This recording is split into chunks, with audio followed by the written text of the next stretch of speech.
Et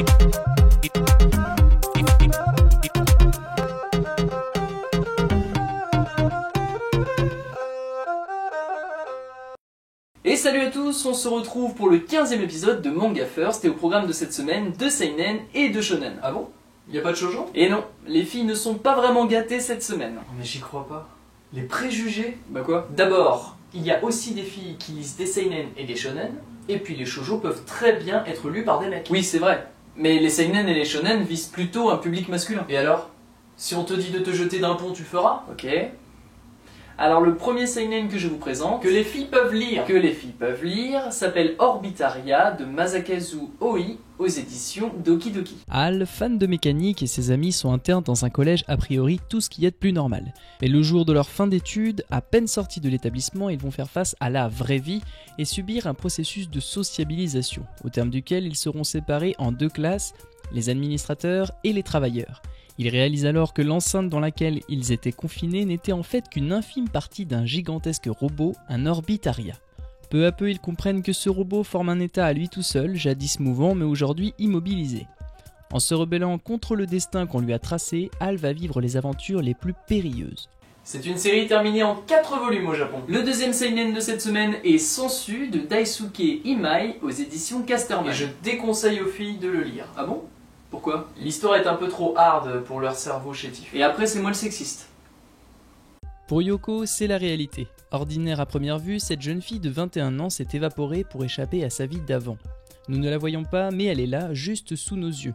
Elle vit chez nous pendant notre absence, allant d'un appartement à un autre selon ses besoins et ses envies. Si cette nouvelle existence se déroule dans l'insouciance et l'enthousiasme, Yoko déchante rapidement.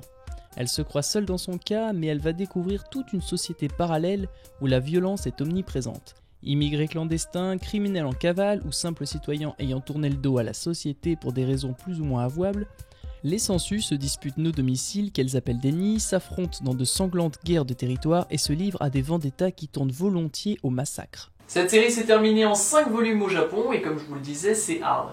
N'est-ce pas, mesdemoiselles? C'est bon, t'as fini? On passe maintenant au shonen avec Ancien Magus Bright de Kore Yamazaki aux éditions Komiku. Chise Hattori a 15 ans. Elle n'a ni famille, ni talent particulier, ni aucun espoir dans la vie. Un jour, elle est vendue à un sorcier, un non-humain, dont l'existence remonte à la nuit des temps. Il la prend sous son aile pour faire d'elle sa disciple et lui annonce qu'à terme, elle deviendra son épouse.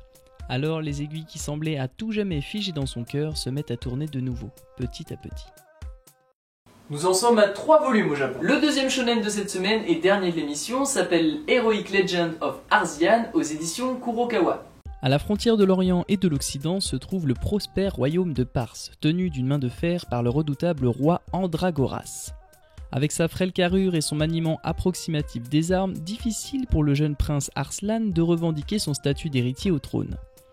Alors âgé de 14 ans, il va prendre part à sa première bataille afin de repousser l'envahisseur lusitanien dans la plaine d'Atropatène. Un jour marqué du sceau de l'infamie qui fera basculer à jamais son destin et celui du royaume de Pars.